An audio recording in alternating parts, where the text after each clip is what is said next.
Karena selain sering bikin kesalahan di akhir-akhir ini, baik di klub maupun di timnas, melawan Kawasaki Frontale yang kekuatannya nggak sampai 5% dari kekuatan timnas Jepang aja, Horde Ahmad sudah kewalahan menghadapi intensitas permainan cepat dan visi yang jelas dari Kawasaki Frontale. Gimana nanti ngadepin Jepang yang full abroad dengan kekuatan penuh, termasuk timnas Korea Selatan yang banyak memiliki para pemain abroad dari Eropa. Karena baik Indonesia maupun Malaysia akan bertemu dua tim terkuat dengan gaya permainan yang hampir mirip dan sama-sama sulit diantisipasi di level Asia ini. Disinilah level permainan tim Asia Tenggara diuji.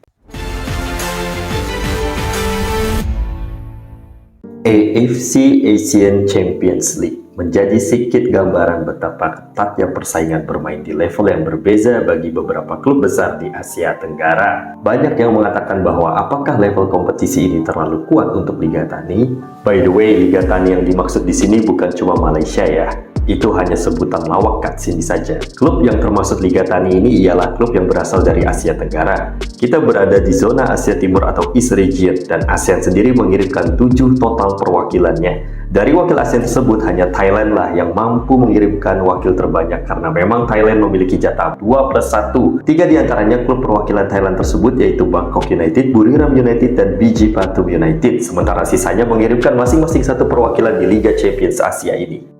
Seperti Vietnam dengan Hanoi FC-nya, Philippines dengan Kaya FC Iloilo, Singapura diwakili oleh Lion City Sailor, dan negara jiran kita yaitu Harimau Malaya Malaysia dengan Harimau Selatan mereka yaitu Johor Darul Takzim. Jangan cari yang nggak ada ya, karena Liga Tani yang nggak ada itu emang nggak punya bahan apa-apa untuk ditanam. Mereka cuma sanggup sampai di kasta kedua, yaitu AFC Cup, tempat buangan orang-orang yang nggak lolos main di Liga Champions Asia. Itu pun masih suka kebantai di sono. Jadi ya emang kualitas liganya yang masih banyak perlu perbaikan dan pembersihan dari mafia bola, tangan-tangan kotor, pengaturan skor, dan juga jual beli juara Liga 1 di Liga Tani tersebut. Nah, kalau kita lihat di sini, nampak perwakilan dari Asia Tenggara rata-rata cukup tertatih-tatih dalam berkompetisi di level Asia.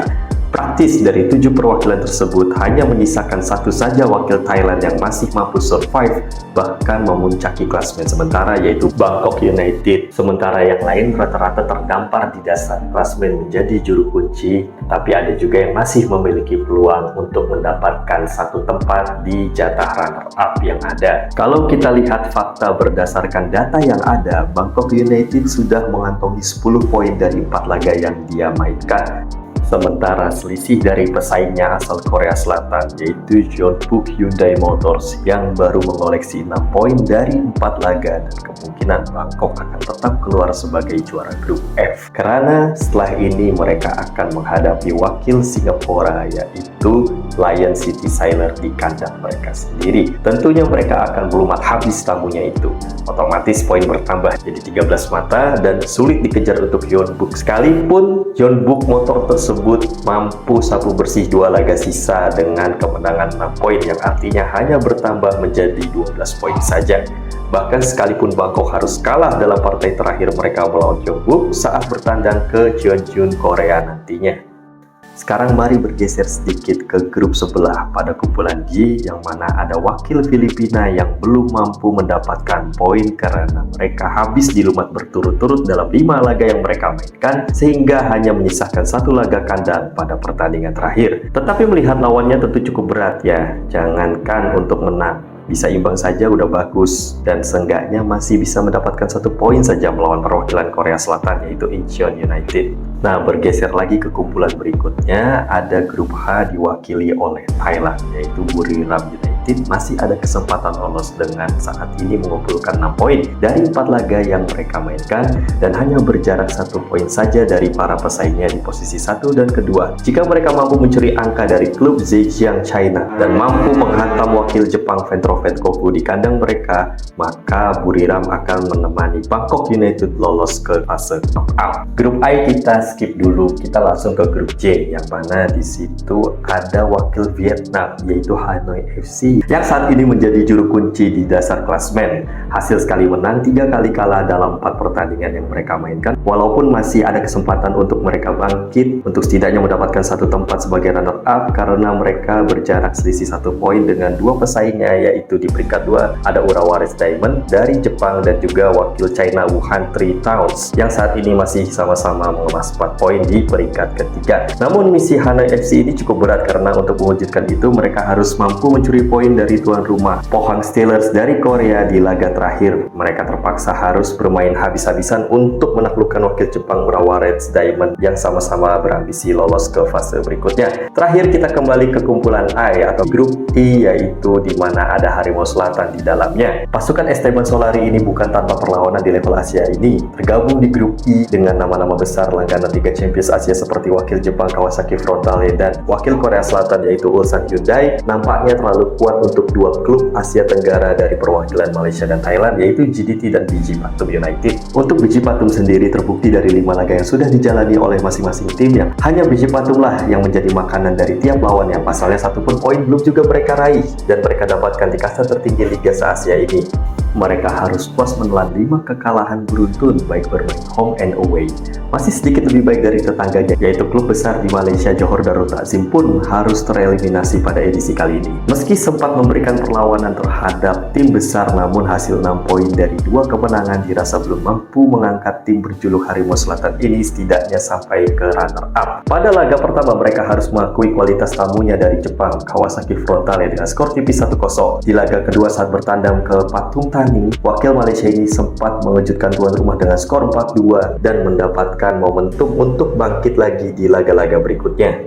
Namun sayang momentum tersebut tak dapat mereka pertahankan kala harus bertandang ke markas lawan di Korea yang dari segi level setara wakil Jepang barusan. Adalah Ulsan Hyundai yang mampu mematahkan momentum kebangkitan yang sedang dimiliki oleh Harimau Selatan. Tapi bukan GDT namanya kalau habis jatuh tak bangkit lagi. Harimau Selatan mengamuk di kandang sendiri untuk menuntaskan dendam mereka pada wakil Korea Selatan itu. Kemenangan tipis 1-0 ini menjadikan momentum api kebangkitan GDT kembali berkobar sebagai modal penting untuk bertandang ke markas wakil Jepang Kawasaki Frontale berikutnya. Kawasaki Frontale yang bermain tandang dengan kemenangan tipis berbeda dengan saat mereka bermain kandang. Dan benar saja, pertahanan yang dibangun oleh Hurdi Ahmad dan kawan-kawan belum cukup kuat untuk menghadapi level permainan cepat dan taktis dari wakil Jepang tersebut. Keagresivitasan para pemain tim tuan rumah memaksa Shihan Hasmi sampai 5 kali memungut bola dari gawangnya sendiri. Nah, ini kalau berkaca dari pertandingan tersebut menjadikan kekhawatiran bagi saya pribadi, kayak apa nanti nasib pertahanan tim nasional Indonesia jika dikawal pemain grade A yang sudah berpengalaman yaitu Hurdi Ahmad dan kawan-kawan. Karena selain sering bikin kesalahan di akhir-akhir ini baik di klub maupun di timnas melawan Kawasaki Frontale yang kekuatannya nggak sampai 5% dari kekuatan timnas Jepang aja, Hurdi Ahmad sudah kewalahan menghadapi intensitas permainan cepat dan visi yang jelas dari Kawasaki Frontale. Gimana nanti ngadepin Jepang yang full abroad dengan kekuatan penuh, termasuk timnas Korea Selatan yang banyak memiliki para pemain abroad dari Eropa.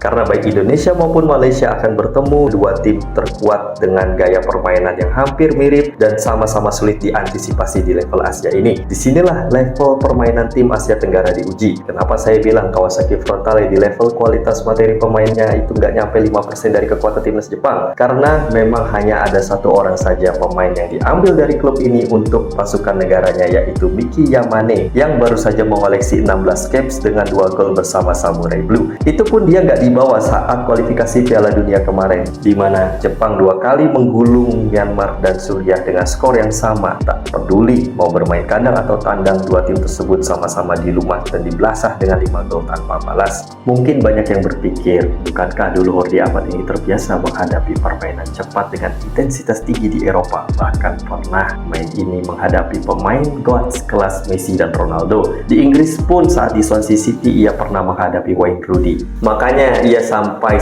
dipercaya sebagai kapten di Johor Darul Takzim dengan segudang pengalamannya itu. Dan ia pun memiliki umpan-umpan yang akurat dan memanjakan para rekan-rekannya. Tapi kenapa sekarang jadi sering blunder ketika dipres oleh lawan yang secara level tak seberpengalaman dan sepadan Hurdi Ahmad?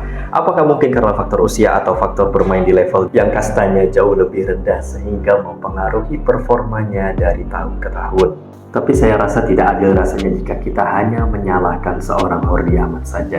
karena yang namanya permainan bola sepak ini dimainkan 11 orang dan bermain as a unit sebagai satu kesatuan. Ya, dengan hasil 5-0 ini memastikan Kawasaki Frontale lolos sebagai juara grup. Namun, bagaimana peluang Harimau Selatan? GTT sendiri untuk lolos ini nampaknya sangat berat karena di laga terakhir Ulsan Hyundai harus menjamu Kawasaki Frontale. Artinya mereka ini didukung penuh dengan keuntungan-keuntungan yang mereka miliki di kandang. Dengan perhitungan JDT harus mengalahkan biji patung di kandang sendiri di laga terakhir dengan selisih minimal 5 gol untuk menutup defisit kemasukan yang saat ini dialami JDT yaitu -5, dan sambil berharap pula bahwa Ulsan Hyundai mampu dikalahkan oleh tamunya dengan skor telak 4 gol lebih untuk mengurangi produktivitas gol yang mereka jaringkan yaitu +4 yang dimiliki Ulsan Hyundai saat ini. Karena jika Ulsan Hyundai tertahan di 9 poin pun dan bahkan sekalipun JDT mampu mengejar 9 poin sisanya, maka akan dilihat dari jumlah jaringan dan kemasukan dari kedua tim ini. Karena saat ini Johor Darul Takzim masih selisih 9 gol dari Ulsan Hyundai untuk perebutan posisi kedua sebagai runner up dan lolos ke fase berikutnya di Asian Champions League ini. Oke, kira-kira itu saja yang bisa saya sampaikan. Terima kasih telah menonton. See you and thanks for watching.